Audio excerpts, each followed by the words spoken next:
తెలంగాణలో పెన్షన్దారులకు ప్రభుత్వం big shock ఇచ్చింది. పెన్షన్లు పొందుతున్న వారిలో అనర్హులను ఏరివేసేందుకు చేపట్టిన వెరిఫికేషన్ ప్రక్రియలో భారీగా అనర్హులను గుర్తించారు. ఈ క్రమంలోనే ఏకంగా 1.28 లక్షల మందికి పెన్షన్స్ ని కట్ చేస్తూ సంచలన నిర్ణయం తీసుకున్నారు. ఇటీవల పెన్షన్ల వెరిఫికేషన్ ప్రక్రియ చేపట్టిన అధికారులు అనర్హులను ఏరివేశారు.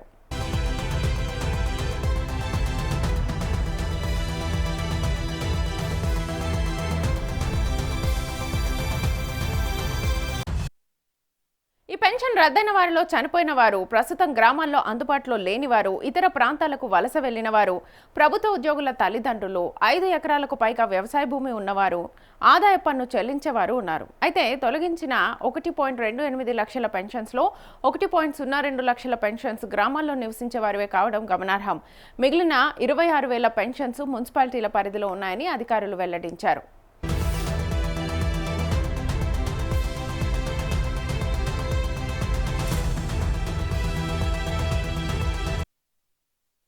మరోవైపు పాత పెన్షన్లను రద్దు చేయడమే కాకుండా కొత్త పెన్షన్లను మంజూరు చేసేందుకు కూడా అధికారులు కసరత్తులు చేపట్టారు. ఈ క్రమంలోనే కొత్తగా పెన్షన్ల కోసం దరఖాస్తు చేసుకున్న అభ్యర్థుల నుంచి లబ్ధిదారుల ఎంపిక ప్రక్రియను పూర్తి చేశారు. మొత్తం 48,000 మందిని ఎంపిక చేసి వారికి పెన్షన్లను అందించనున్నారు. ఇందులో వికలాంగులు, వితంతువులు ఉండగా వారి జాబితాను అధికారులు సిద్ధం చేశారు. ఆర్థిక శాఖ నుంచి అనుమతులు వచ్చిన వెంటనే కొత్త లబ్ధిదారులకు పెన్షన్లను మంజూరు చేసేందుకు అధికారికంగా ఉత్తర్వులు వెలువరించనున్నారు.